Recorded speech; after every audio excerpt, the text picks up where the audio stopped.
Hello! Boa noite! Estamos aqui para mais uma Love Live Neuroscience com um convidado especialíssima hoje. A coisa está bombando aqui. Eu não sei dizer por que essa luz está oscilando tanto. Olha lá. A gente faz assim. Pode ser da câmera. Sim. Cibele Sabino já está nos assistindo. É a primeira a chegar, bater carteirinha. Mas ela é privilegiada porque obviamente que ela fica sabendo quando é que a gente vai entrar para fazer a live. E ela já sai na correria para entrar na sala. Camila já chegou por aí. Kátia, quem mais? Sabia que esse negócio bomba? Já tem 6 pessoas, mal a gente chegou. Muito bom. É que é o assunto do momento, né? Então, a gente vai falar vamos disso lá. o tempo inteiro. Ó, Fernando Carone, figuraça.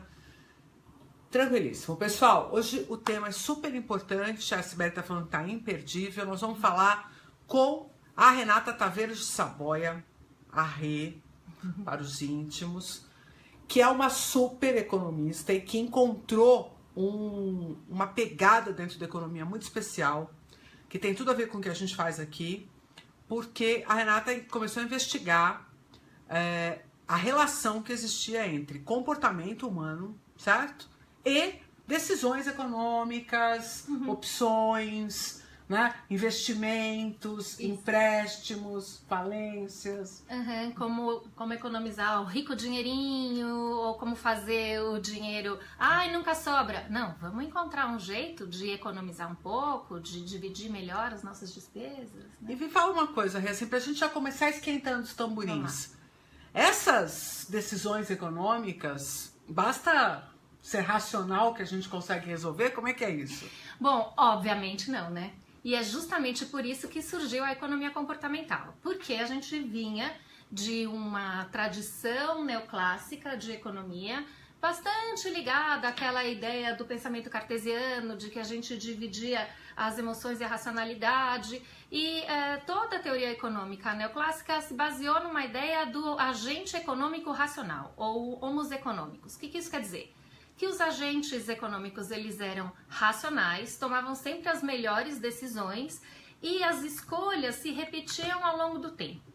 Junto com isso, eles tinham acesso a todas as informações disponíveis no mercado, tomavam sempre as melhores decisões e visavam sempre otimizar a utilidade, o bem-estar, os lucros, etc.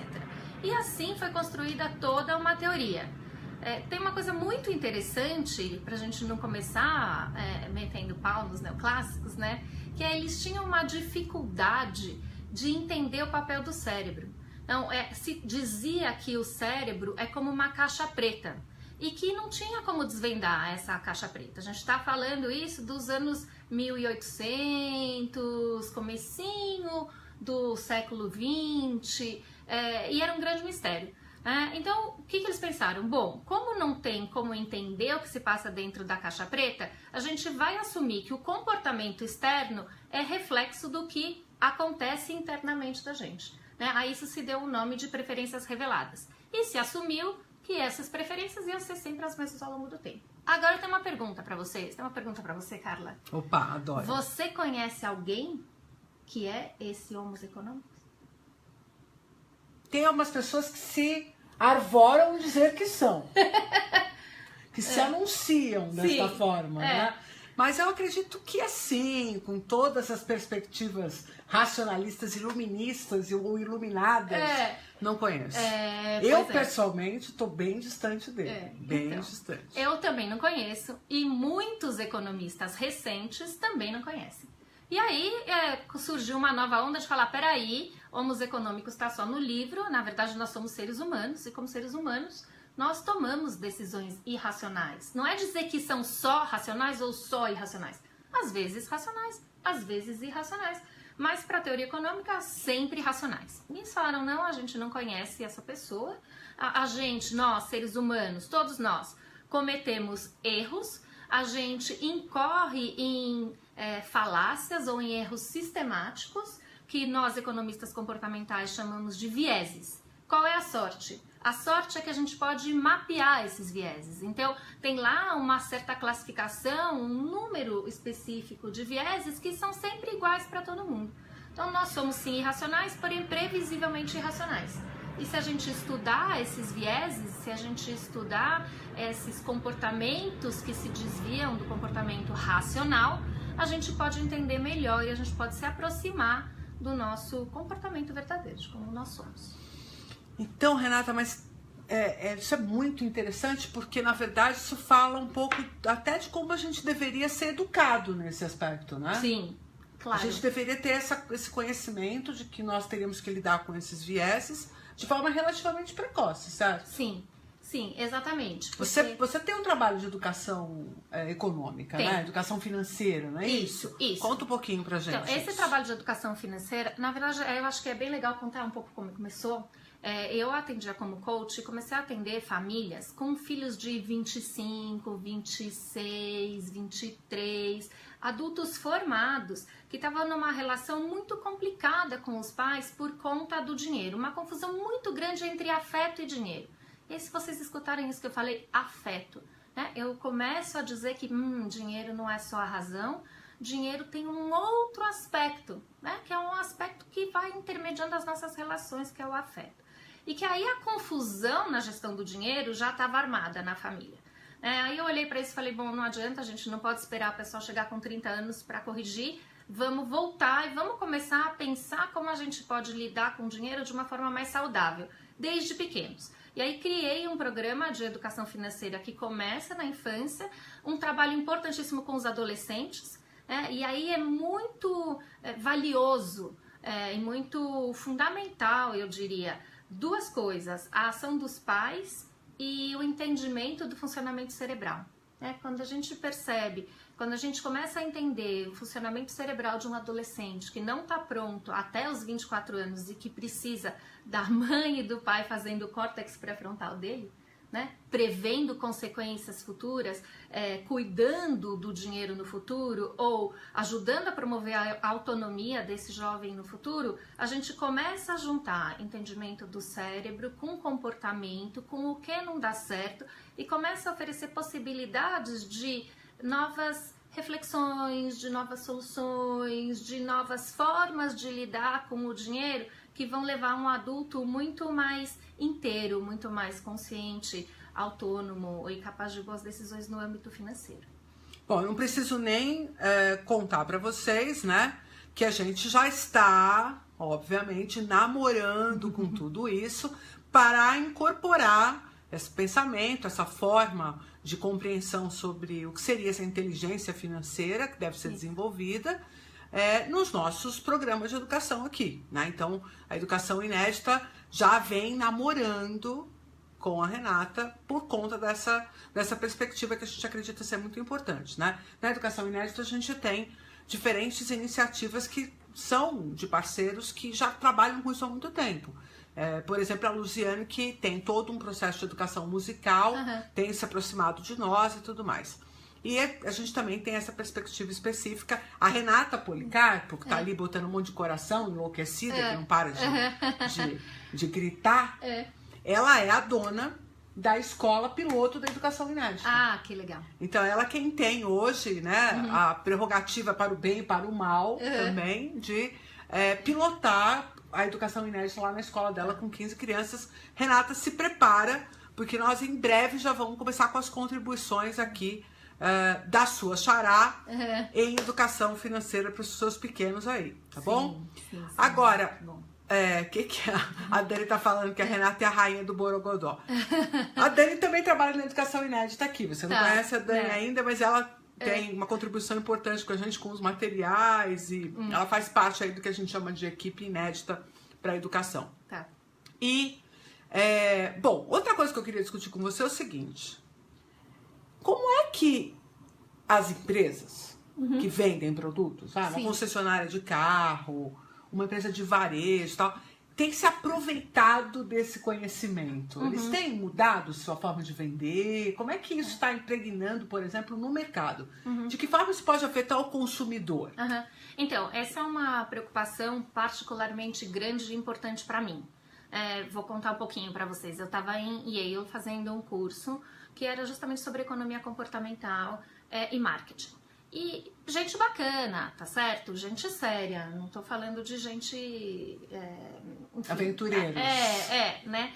E muita gente do mercado, empresas grandes fazendo curso e tal, com a ideia mesmo de entender o funcionamento cerebral e como isso afeta a decisão do consumidor no momento da compra. Então, vários exemplos. Uma das coisas que eu achei bem interessante era o seguinte: a gente se conecta com aquilo que a gente sente a necessidade ou com um determinado produto, dependendo do horário do dia, dependendo de como eu tô conectada com aquilo, representando uma necessidade minha. Exemplo. Tá.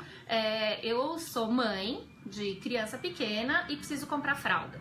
Não adianta me mandar propaganda de fralda quando eu tô no escritório, porque eu não tô conectada com aquilo. Eu vou lembrar que eu preciso comprar fralda pro meu filho quando eu chegar em casa, na hora do jantar, for trocar o meu filho, for colocar ele para dormir, né?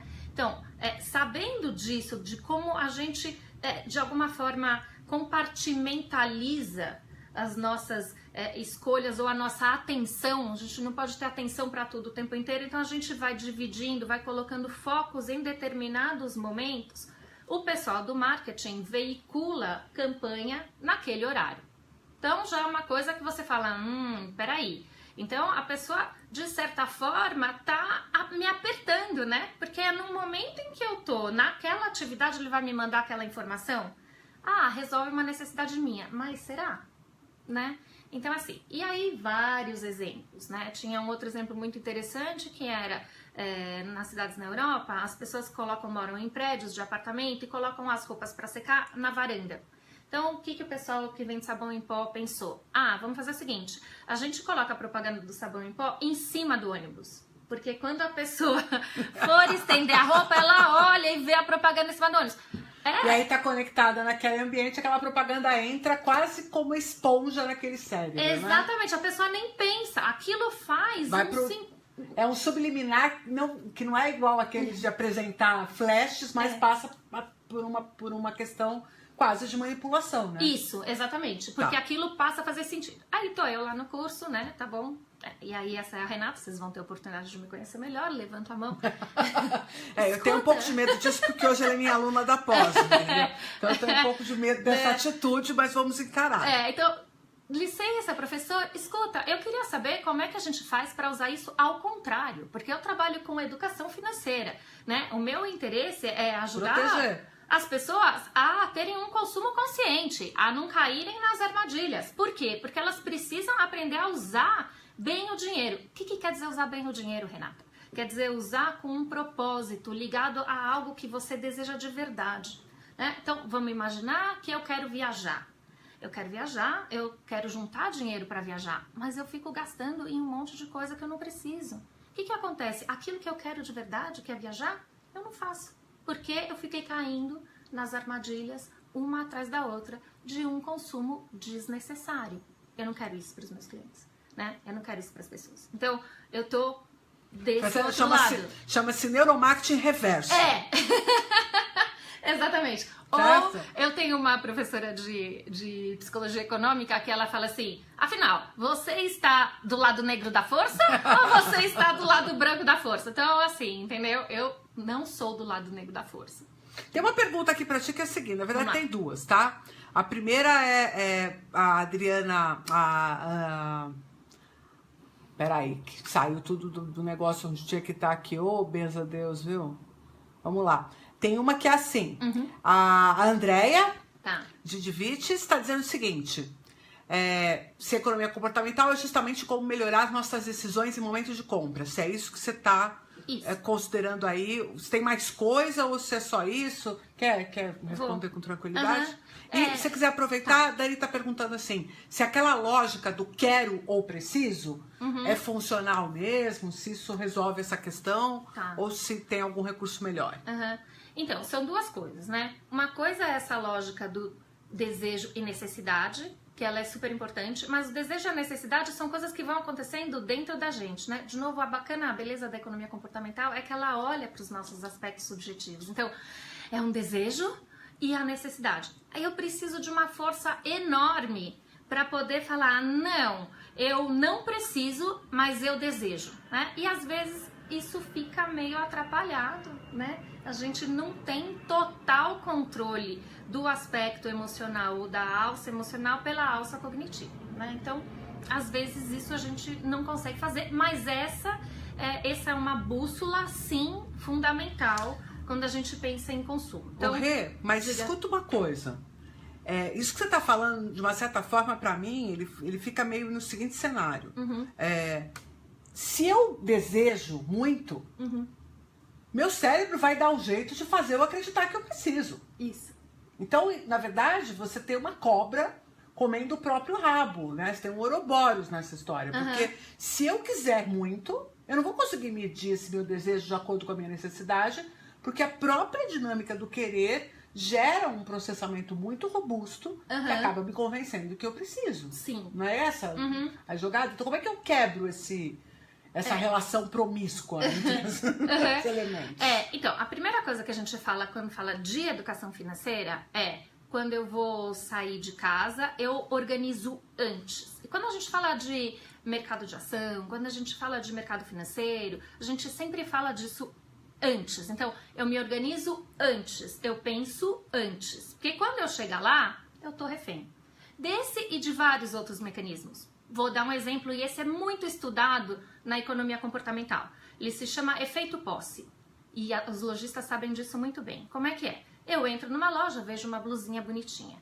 Eu primeiro vejo na vitrine, ainda tô afastada de mim. Quando eu entro na loja, aquilo ali já ficou muito perto de ser meu. Quando eu pego na mão, eu já senti que é meu. Isso já aconteceu no meu cérebro. Quando eu visto, eu tenho certeza que aquilo é meu. E a vendedora vai falar, ai, você ficou linda, nossa, é a sua cara. O que acontece comigo, dentro de mim, é que eu acho que é meu. E se eu acho que é meu, eu vou levar.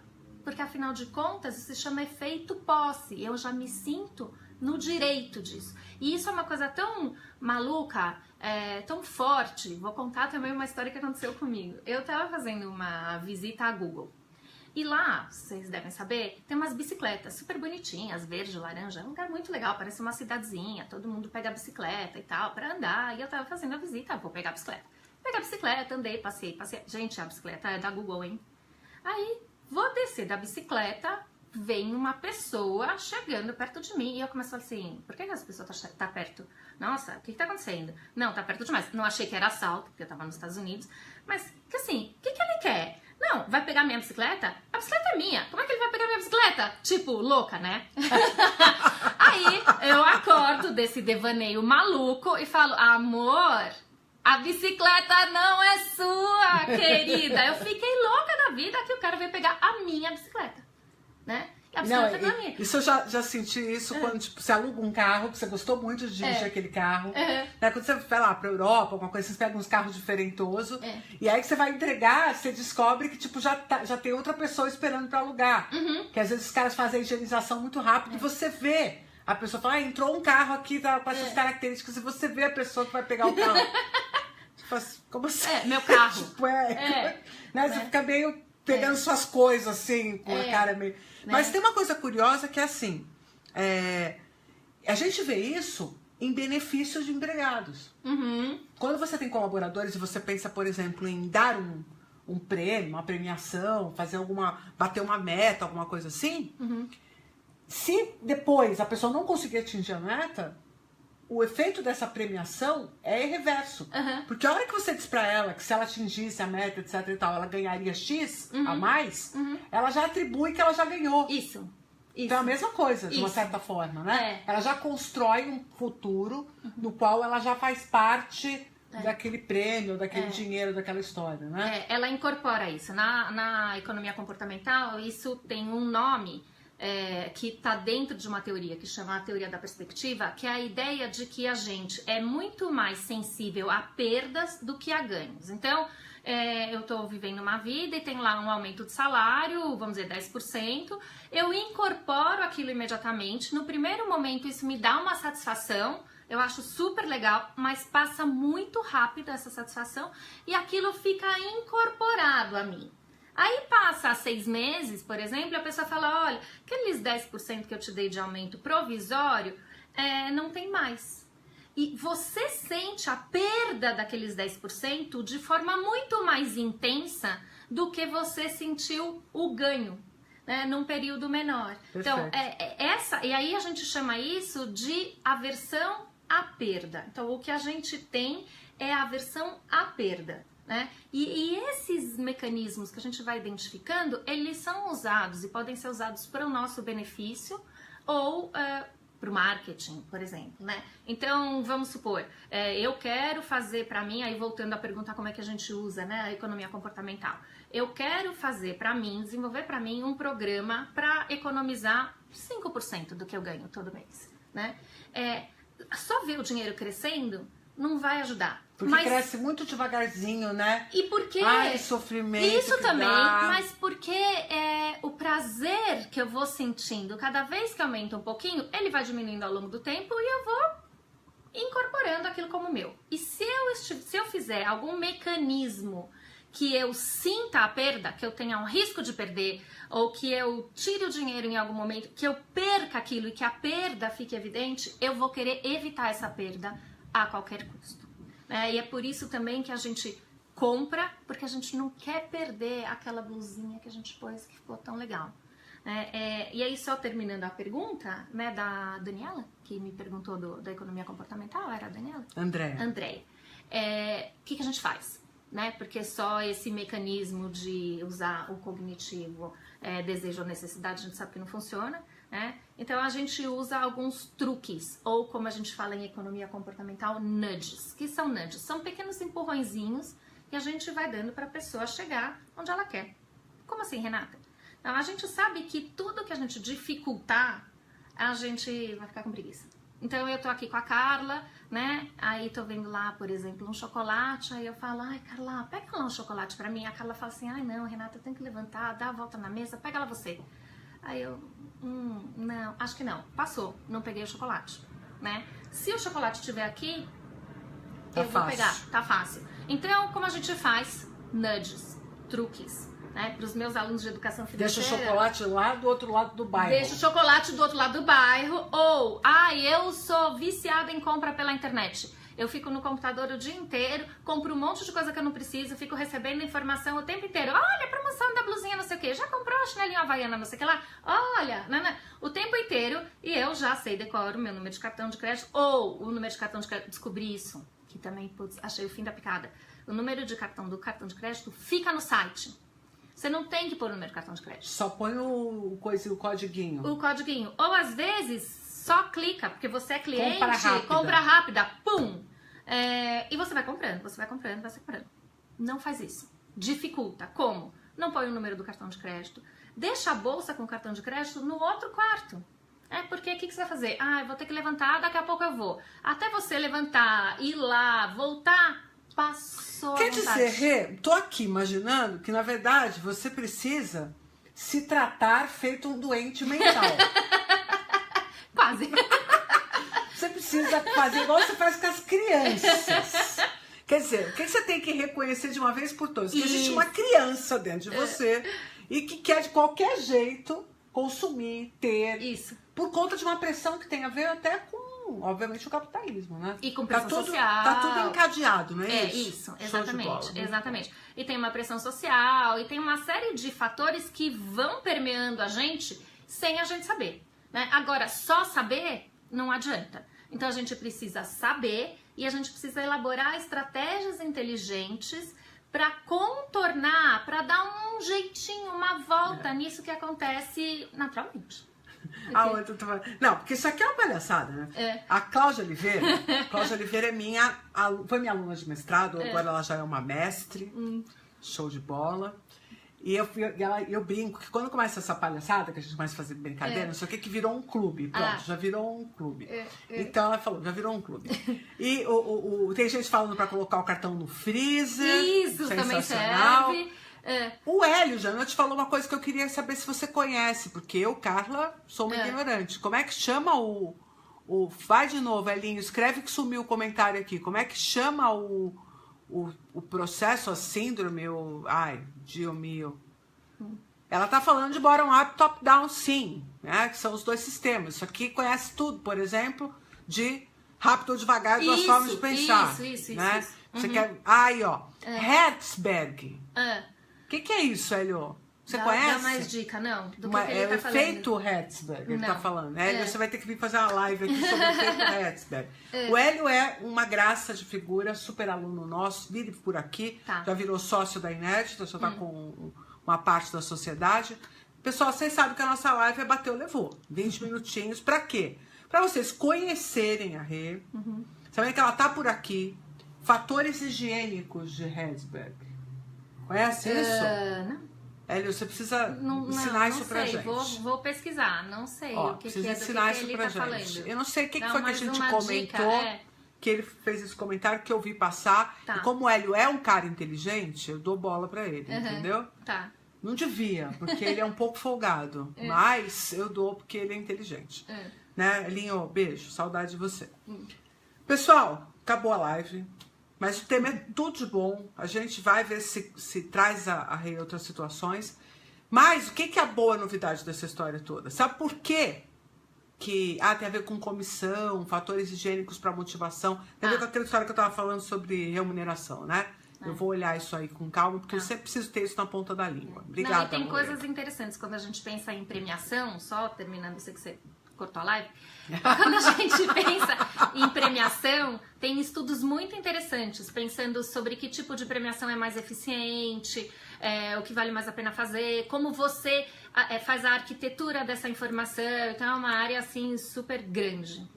Mas antes da gente terminar a live, tem uma pergunta que eu preciso fazer para você, que é a final, que é a seguinte. Pessoal, a gente está aqui na Inédita com uma iniciativa de trazer a Renata para discutir economia comportamental com vocês.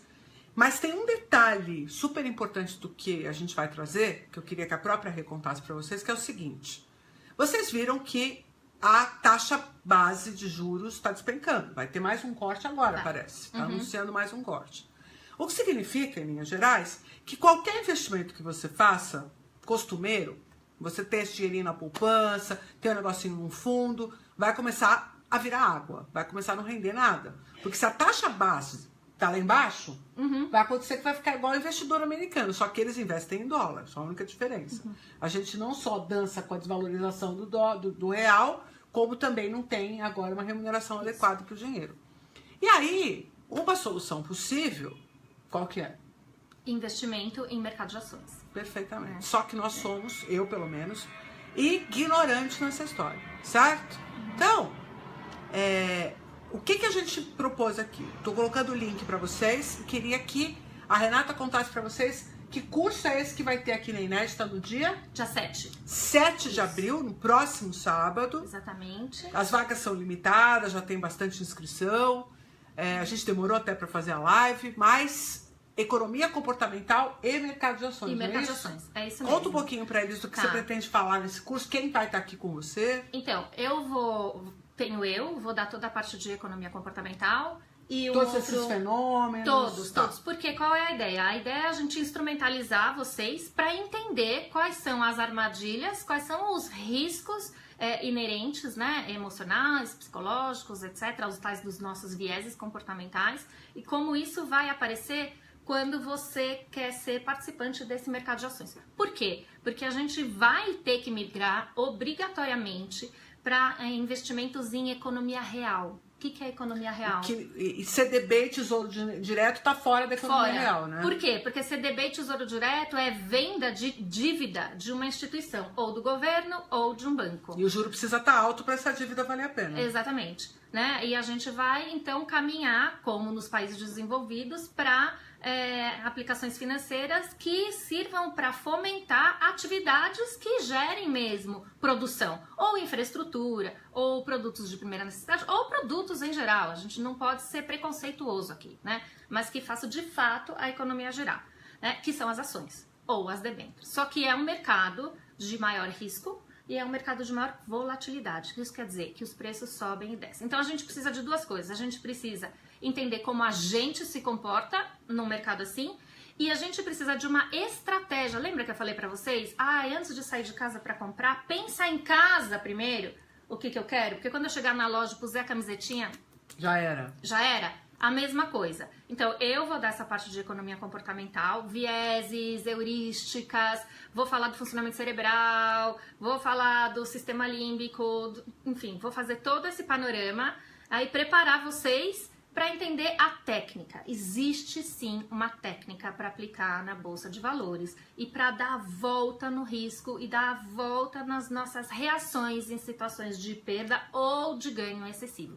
Que o professor Manfred Beck, que é um professor de pós-graduação, ele foi trader muito tempo, ele vai trazer essas teorias que não são ensinadas nas faculdades, que as pessoas que trabalham no mercado sabem.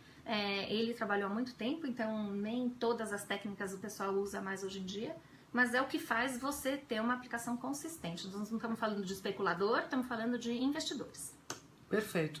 Provavelmente métricas, compreensão, tem aqueles pontos onde você vende, tem que vender, chegou ali vende, Isso. chegou aqui compra. Mais ou menos eu já andei me metendo nessa história também. Porque você sabe que eu sou xereta pra caramba. Então é isso, aqui na Inédito nós vamos ter a honra de receber esses dois feras para falar para vocês dia 7 de abril sobre economia comportamental, mercado de ações e como é que você se posiciona aí para ter efetivo rendimento, efetivo resultado positivo. E assim, você vai falar, um curso desse, né, Carla, vai custar quanto? 5 milhões? Vai lá ver para você ver o preço que eles me deixaram fazer. Porque você sabe que eu tenho que negociar com o professor, né? Então fit para caber aí no teu bolso, parcelado para você poder fazer, para você dar conta. E não esquece, hein? A sala da Inédito é pequena, não vai dar para receber todo mundo, então se acelere, né? Se avie, como dizia minha avó, se avie, né? Vai, pega aí, clica no link, vou pôr de novo o link para vocês, tá na mão, ok. Tem outras coisas rolando na Inédita? Tem. E tem uma que tá no forno, que é o curso completo em vídeos online de economia comportamental. Aí, nego, se você não fizer, você tá completamente fora da história. Renata, muito obrigada. Obrigada. Pela colher de chá que você deu para todo mundo aqui. Imagina, é um prazer estar aqui. Obrigada, gente. Espero vocês, quero ver todo mundo fazendo parte desse novo âmbito da economia real. Espero vocês aqui no curso. O curso é super dinâmico, divertido. A gente troca informações e espero ver vocês em breve. Eu quero falar mais uma coisa que é muito importante. Fala. Muito importante. Vamos lá, Carlinhos. Vocês sabem que eu milito nessa história de neurociência há séculos. Na Inédita, a Inédita fez 9 anos essa semana passada. Né? Todo mundo viu aí, comemorando, tal, 9 anos. Quando foi que vocês me viram trazer marketing para dentro da Inédita? Nunca. Quando foi que vocês me viram falar de finanças? Nunca. E por que eu trouxe a Renata? Porque a Renata está do lado branquinho, fofolético. Da aí, força. Gente. É isso aí. Não, vocês nunca me viram vender estratégias de neuromarketing. Eu até conheço. Eu, pessoalmente, já prestei serviços quando eu entendi que era adequado, certo? Mas eu não ensino neuromarketing porque eu acho que o neuromarketing peca por favorecer uma dinâmica da sociedade que está completamente longe da sustentabilidade. E vocês sabem que meu discurso é de sustentabilidade, sempre foi. Então, presta atenção, por isso que eu estou fomentando esse curso agora, tá? Não é que a Carla agora se deixou, tá rendida. Não, foi uma escolha pelo profissional, uma escolha pelo modo de atuar. Você já deve ter me ouvido falar aqui com a Olímpia, que a Olímpia é uma figura de longa data. Se ela estiver por aí, um beijo. Se não, se você estiver vendo depois, por que você não assiste mais as lives? Que tipo de pessoa você virou? Porque agora ela casou. Agora é uma pessoa ela tem uma agora ela tá com outra história. Ela tá com outras demandas. Beijo. E a Olímpia é que fez a conexão entre eu e a Renata. A gente teve a oportunidade de se conhecer e eu conheço da onde vem esse povo. Esse povo é total pró-vida. Super. Total pró-gente, total pró-humanidade, tá? Então vale a pena aproveitar a carona dessa dimensão de transformar a sua vida numa vida mais potente em relação às suas escolhas econômicas e tal. Então é curso carimbado, chancelado pela Inédita, assim. Tá bom? Tá bom. É isso aí. Acabou. Agora nós vamos lá pro fórum, ao vivo, do curso Neurociência aplicado ao treinamento e desenvolvimento. Que se você ainda não comprou, ainda não tá fazendo, tá completamente por fora da parada. Beijo. Tá. Até. Tchau, gente.